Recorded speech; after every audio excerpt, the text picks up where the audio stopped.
DPR akan mengunjungi kantor Badan Pemeriksa Keuangan atau BPK untuk meminta penjelasan terkait audit Rumah Sakit Sumber Waras. Untuk informasi selengkapnya kita langsung saja bergabung dengan Egit Hapsari yang akan melaporkan langsung dari kantor BPK. Ya Egit, apakah Komisi 3 sudah hadir dan apa saja yang akan dibahas oleh kedua pihak? Elvita, menurut informasi yang kami terima, Komisi 3 atau Komisi Hukum DPR akan mengunjungi kantor BPK siang nanti, tepatnya pada pukul 1 waktu Indonesia bagian Barat. Dan dalam kunjungan ini DPR akan memintai secara langsung penjelasan dari BPK mengenai hasil audit, mengenai pembelian lahan Rumah Sakit Sumber Waras yang memang selama ini menjadi polemik di berbagai media dan juga di tengah masyarakat. Dan nantinya kunjungan ini akan diketuai oleh Desmond J. Mahesa, legislator Partai Gerindra, yang juga berperan sebagai Ketua Panitia Kerja Penegakan Hukum Komisi 3 DPR. Dan nantinya setelah mengunjungi BPK dan meminta penjelasan langsung dari BPK, DPR akan memutuskan perlu atau tidaknya memanggil Gubernur DKI Jakarta Basuki Cahayapurnama atau Ahok ke DPR untuk menjelaskan kembali seputar polemik pembelian lahan Rumah Sakit Sumber Waras ini. Namun perlu Anda ketahui pula bahwa kemarin tepatnya hari Selasa lalu Wakil Ketua DPR Fadlizon juga sempat meninjau langsung lahan Rumah Sakit Sumber Waras, dan pada saat kunjungannya kemarin Fadlizon melihat secara langsung bukti-bukti formal seperti sertifikat dan juga sertifikat PBB mengenai Rumah Sakit Sumber Waras ini, dan menurutnya masih banyak hal yang perlu diklarifikasi dan juga diverifikasi terkait dengan polemik Sumber Waras ini, karena ia menyebutkan bahwa Rumah Sakit Sumber Waras ini memiliki dua jenis kepemilikan. Yang kepemilikan pertama ini dimiliki oleh Yayasan Kesehatan Sumber Waras, dan kepemilikan kedua ini dimiliki oleh Xing Minghui. Dan namun di PBB atau Pajak Bumi Bangunan memang hanya tertera satu PBB, yakni yang beralamat di Jalan Kiai Tapa. Namun nampaknya Wakil Ketua DPR Fadlizon masih enggan mengakui bahwa Rumah Sakit Sumber Waras ini terletak di Jalan Kiai Tapa. Beberapa hari yang lalu juga Direktur Utama Rumah Sakit Sumber Waras, Abraham Tejanegara, menggelar konferensi pers untuk mengklarifikasi terkait polemik ini. Ia menyebutkan memang ada dua jenis kepemilikan di Rumah Sakit Sumber Waras ini, dengan lahan pertama seluas 3,6 hektar dimiliki oleh Yayasan Kesehatan Sumber Waras dan berlokasi di Jalan Kiai Tapa, sedangkan kepemilikan kedua ini dimiliki oleh Yayasan Xing Minghui seluas 3,3 hektar yang berlokasi di Jalan Tomang Raya. Namun ia menjelaskan bahwa yang dijual kepada Pemprov DKI ini adalah lahan yang seluas 3,6 hektar yang beralamat di Jalan Kiai Tapa. Selain itu ia juga menegaskan bahwa tidak ada kerugian negara yang ditimbulkan dalam penjualan lahan Rumah Sakit Sumber Waras ini, karena Sumber Waras pun menjual lahan kepada Pemprov DKI Jakarta berdasarkan dengan nilai jual objek pajak atau NJOP tahun 2014 senilai Rp20.755.000 per meter persegi. Bahkan ia menyebutkan dengan penjualan lahan ini justru negara diuntungkan, karena berdasarkan negosiasi antara Pemprov DKI Jakarta dan juga dari pihak Sumber Waras sendiri, Sumber Waras bersedia untuk mengurangi biaya gedung atau bangunan senilai Rp25 miliar dan juga menggratiskan biaya-biaya administrasi dan juga pengurusan surat, sehingga dalam hal ini negara dan juga Pemprov DKI Jakarta memang seharusnya diuntungkan dari pembelian lahan di Rumah Sakit Sumber Waras ini. Namun lagi-lagi BPK menegaskan adanya kerugian negara senilai Rp191 miliar terkait pembelian ini. Bahkan Ketua BPK Hari Azhar menantang Ahok agar menaikkan hal ini ke pengadilan apabila Ahok merasa audit BPK ini tidak sesuai dengan fakta yang ditemukan di lapangan. Nah, berikut adalah pernyataan selengkapnya dari Gubernur DKI Jakarta Basuki Cahayapurnama. Bang Yusril udah baik hati, kasih tahu. Saya kan bilang BPK kayak Tuhan Allah. Bang Yusril udah bilang kalau audit BPK itu nggak bisa dievaluasi dari siapapun.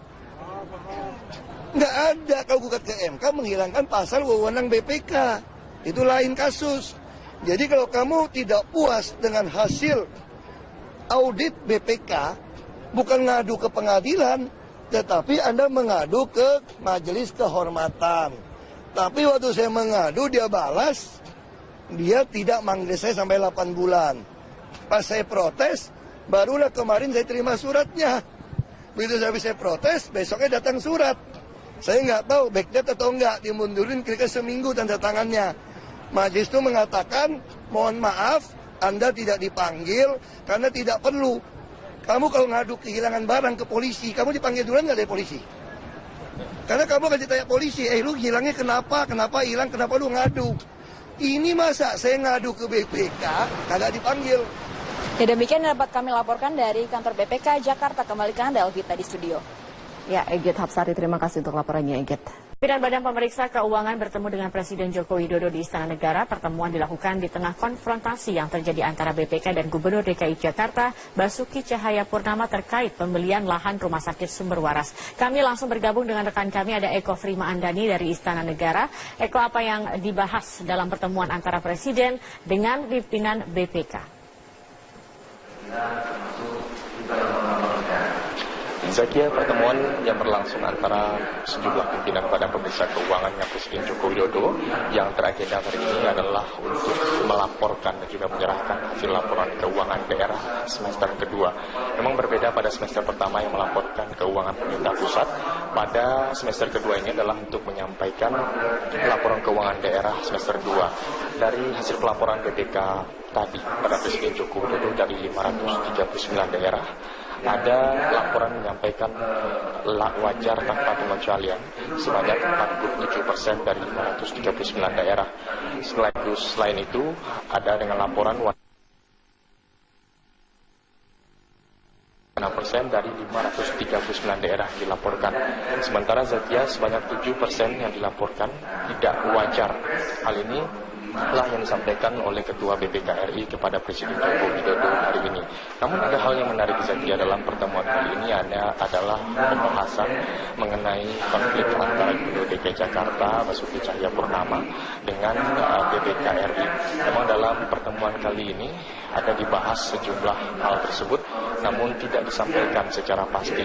Tadi kami juga sempat menanyakan langsung kepada Ketua BPK Hari Ashar bagaimana sikap dari BPK RI sendiri terkait adanya konflik pandangan terkait perbedaan NJOP Rumah Sakit Sumber Waras. NJOP yang diperbedakan inilah yang sampai ke ranah Komisi Pemberantasan Korupsi. Dinilai oleh Hari Ashar, BPK sudah berjalan sesuai aturan dan sesuai regulasi yang dilakukan oleh BPK. Dan jika memang Gubernur DKI Jakarta Basuki Cahayapurnama menemukan ada perbedaan tersebut boleh dilaporkan atau dilakukan penggugatan. Memang Basuki Cahayapurnama sendiri telah menyampaikan layangan atau surat kepada Badan Majelis Kehormatan dari BPK, dan terkait hal itu nantinya Ketua Majelis sendiri akan melakukan pemanggilan dan juga men-cross-check apa yang menjadi keberatan dari Gubernur DKI Jakarta. Dan hal yang menarik tadi Zakia dalam pertemuan tadi adalah bagaimana nama Ketua BPK Hari Ashar juga masuk dalam Panama Papers. Tadi disampaikan oleh Sekretaris Kabinet Pramono Anung jika dirinya sendiri baru mengetahui terkait jika nama Ketua BPK masuk dalam Panama Papers. Meskipun Hari Ashar sendiri menyatakan memang namanya masuk dalam Panama Papers, namun ia sendiri telah mengkonfirmasi langsung kepada Presiden. Ia membenarkan jika namanya masuk dalam Panama Papers. Namun ia juga menanyakan kepada media apakah nama dalam Panama Papers itu sudah pasti bersalah. Tadi katanya kepada Presiden ia menyatakan jika memang sudah dilaporkan ke Dirjen Pajak, dan kata Presiden kalau memang tidak ada permasalahan ya silakan saja tarik ke dalam. Dan hal inilah yang nantinya dilakukan di cross-check oleh Presiden apakah dana tersebut tidak ada terlibat indikasi pencucian uang atau indikasi adanya penggelapan pajak.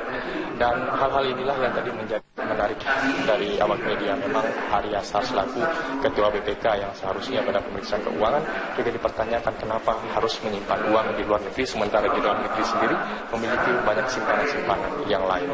Untuk sementara demikian, Zakia kembalikan studio. Baik, terima kasih Eko Frimaandani atas informasinya. Pemirsa, Badan Pemeriksa Keuangan menegaskan audit investigasi pembelian lahan sumber waras tidak ada kekeliruan.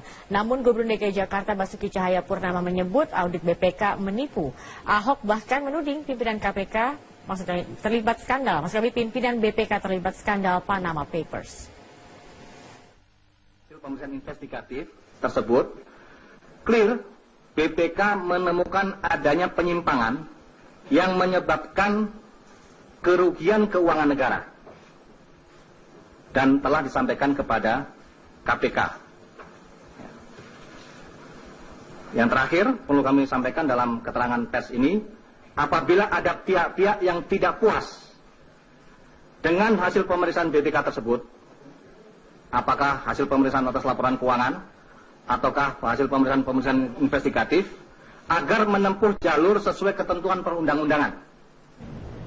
Itulah jawaban resmi Badan Pemeriksa Keuangan menanggapi pernyataan Gubernur DKI Jakarta Basuki Cahayapurnama yang menyebut audit BPK terkait pembelian lahan Rumah Sakit Sumber Waras keliru. Ketua BPK Hari Azhar Aziz menegaskan kasus Sumber Waras sudah di tangan KPK sehingga dirinya tidak mau berpolemik. Sudah di tangan KPK. Itu jawaban saya. Tapi statementnya Pak Ahok kan bilang itu sudah di tangan KPK, tanya aja ke KPK. Namun Gubernur DKI Jakarta Basuki Cahayapurnama tetap pada pendiriannya bahwa audit BPK terkait sumber waras keliru. Ahok menegaskan tidak akan menggugat BPK karena sulit dijangkau. Ahok bahkan menuding pimpinan BPK masuk dalam daftar Panama Papers. Karenanya Ahok meminta pimpinan BPK membuktikan asal harta yang dimilikinya. Percuma gugatnya gimana? Ya Tuhan Allah kok di Indonesia kok. Iya dong? Sekarang gimana jelasin? Katanya ada masuk Panama list. Makanya saya tanya, BPK berani nggak duduk di BPK buktiin harta dari mana? Jadi jangan ngomong asal ngomong di Republik ini gitu loh. Saya bilang sama PT yang kemarin yang audit saya satu, saya nggak mau orang dari BPKP ya. Salam tuh sama salah satu ketua BPK Prof. Edi. Aku udah gituin dia, salam sama beliau. Bilangin, Ahok doain dia umur panjang untuk lihat Ahok jadi presiden. Supaya saya berantas munafik-munafik yang nggak bisa buktikan. Aku gituin. Bos PT ASG dan mahasiswa magang Pemprov DKI Jakarta Suni Tanuwijaya. Keduanya diperiksa terkait dengan kasus dugaan suap raperda reklamasi dengan tersangka Ketua Komisi D DPRD DKI Jakarta Muhammad Sanusi. Suni Tanuwijaya tiba di gedung KPK sekitar pukul 9 pagi. Ia merupakan mahasiswa doktoral yang sedang magang di Pemprov DKI sebagai staf ahli gubernur. Suni diperiksa sebagai saksi untuk tersangka Ketua Komisi D DPRD DKI M. Sanusi dan Direktur PT APL dalam kasus dugaan suap pemulusan pembahasan raperda reklamasi di DPRD DKI.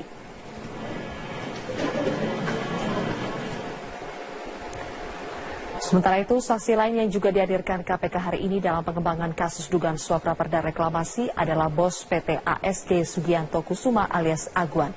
Sebelumnya KPK telah mencegah Suni Tanuwijaya dan Agwan keluar negeri untuk kepentingan pemeriksaan KPK hingga 6 bulan ke depan. Pemanggilan keduanya hari ini menindaklanjuti keterangan yang diberikan oleh M. Sanusi pada pemeriksaannya di KPK. Langkah DPRD menghentikan pembahasan dua raperda tentang reklamasi Pantai Utara Jakarta dinilai akan merugikan Pemprov DKI dan banyak pihak lain. Gubernur DKI Jakarta Basuki Cahayapurnama mempertanyakan motif dibalik keputusan yang diambil DPRD. Pulau-pulau hasil reklamasi di Pantai Utara Jakarta dan sejumlah bangunan yang telah berdiri di atasnya terancam mangkrak. Pasalnya, 9 fraksi di DPRD DKI Jakarta sepakat menghentikan pembahasan raperda tentang zonasi pesisir dan pulau-pulau kecil, serta raperda tentang rencana tata ruang Pantai Utara Jakarta.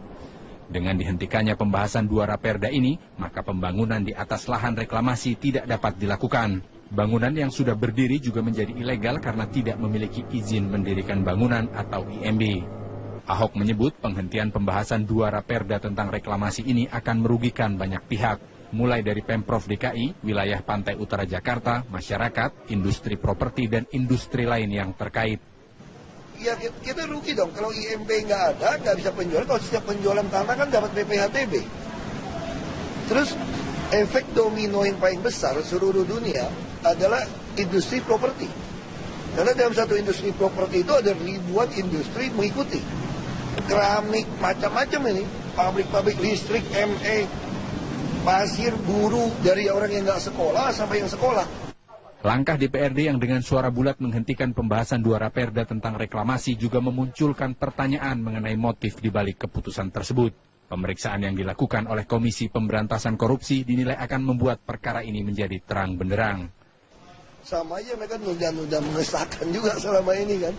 Saya kira KPK periksa udah benar, biar nanti terungkap ada apa, motif apa, tunda gitu loh. Kan aneh kan, draftnya udah ada kok. Sebelumnya, Ketua DPRD DKI Jakarta Prasetyo Edi Marsudi mengungkapkan proses penyidikan yang kini sedang dilakukan oleh KPK menjadi alasan utama pembahasan 2 raperda itu harus dihentikan. Alasan dihentikan adalah ada permasalahan OTT kemarin di KPK, ternyata pembahasan yang tujuannya baik, ada satu permasalahan yang sekarang memang sedang dalam proses hukum. Kita juga sebagai Dewan diputuskan, ada 9 fraksi memutuskan kesepakatan untuk raperda ini, 2 raperda ini dihentikan.